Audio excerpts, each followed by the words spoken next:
Assalamualaikum warahmatullahi wabarakatuh. Salam sejahtera bagi kita semua. Perkenalkan, nama saya Fadli Flageva, NIM 2005-11-03-064 dari Fakultas Perikanan dan Ilmu Kelautan, Program Studi Ilmu Kelautan. Saya akan menjelaskan sedikit materi penting mengenai sel prokariota dan eukariota. Materi yang pertama adalah perbandingan antara sel prokariota dan eukariota. Sel eukariota dan prokariota merupakan ruang sel yang mempunyai ruang kecil berdinding membran yang berisi cairan kimia pekat dalam pelarut air. Kedua sel diketahui menjadi bagian dari semua makhluk hidup. Sel prokariota terdapat pada mikroorganisme sel tunggal seperti bakteri, sedangkan sel eukariota terdapat pada mikroorganisme seperti tumbuhan dan hewan. Prokariota dan eukariota memiliki perbedaan yang mendasar. Perbedaan prokariota dengan eukariota secara umum adalah eukariota lebih kompleks dibandingkan sel prokariota. Selain itu, perbedaan materi inti sel prokariota tidak memiliki membran, sedangkan sel eukariota mempunyai membran. Perbedaan kedua sel juga dapat dilihat berdasarkan letak DNA-nya.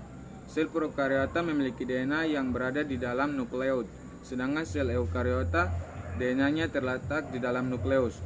Perbedaan yang terakhir yaitu sel prokariota tidak memiliki organel seperti mitokondria, badan Golgi, dan retikulum endoplasma. Materi yang kedua yaitu reproduksi sel prokariota.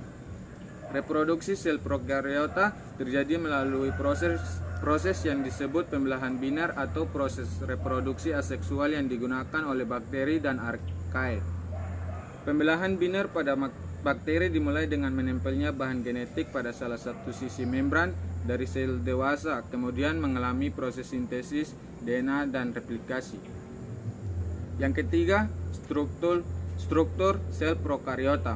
Struktur sel prokariota terdiri dari flagela, membran sel, dinding sel, sitoplasma, ribosom, dan nukleus. Yang keempat ada morfologi sel prokariota. Morfologi sel prokariota secara umum dibagi menjadi 5, yaitu yang pertama ada kokus. Kokus adalah sel yang berbentuk bulat. Kokus ada yang tersusun sendiri atau monokokus, ada juga yang berbentuk seperti rantai atau streptococcus. Yang kedua ada bacillus. Bacillus adalah sel yang berbentuk seperti tongkat. Jika bacillus berbentuk seperti rantai maka disebut streptobacillus. Yang ketiga ada vibrio. Vibrio adalah sel yang berbentuk seperti tongkat bengkok. Dan yang keempat ada spirillum. Spirillum adalah sel yang berbentuk seperti spiral. Dan yang terakhir ada spirochete. Spirochete adalah sel yang berbentuk seperti spiral panjang dan berbentuk juga seperti helix. Yang kelima, habitat sel prokariota. Prokariota hidup di hampir semua lingkungan di bumi selama ada airnya. Beberapa archaea dan bakteri tumbuh dengan baik di lingkungan yang ekstrem, seperti lingkungan yang suhu tinggi atau termofilia, atau lingkungan yang salinitasnya tinggi atau halofilia. Prokariota juga hidup di dalam atau pada tubuh makhluk hidup termasuk manusia. Materi yang terakhir ada evolusi prokariota.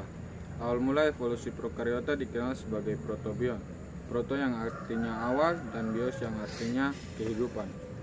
Protobion merupakan kumpulan molekul organik yang memiliki sejumlah ciri biologis, antara lain memiliki DNA dan RNA. Protobion berkembang menjadi protoplasma dan kemudian berkembang menjadi sel prokariota awal. Pada masa evolusi prokariota awal, sel prokariota sangat mendominasi atmosfer bumi di berbagai tempat serta sangat mudah untuk berkembang biak.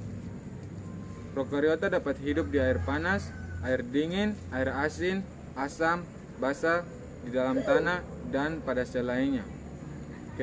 Kehadiran prokariota selama miliaran tahun merupakan awal dari kehidupan di bumi kita. Prokariota berevolusi terus-menerus hingga menimbulkan keanekaragaman metabolisme dan cara makan. Terdapat 2 cabang dalam evolusi prokariota, yaitu yang pertama kelompok bakteri, dulu dinamakan eubakteri, dan yang kedua kelompok archaea, dulu dinamakan Archaea bacteria.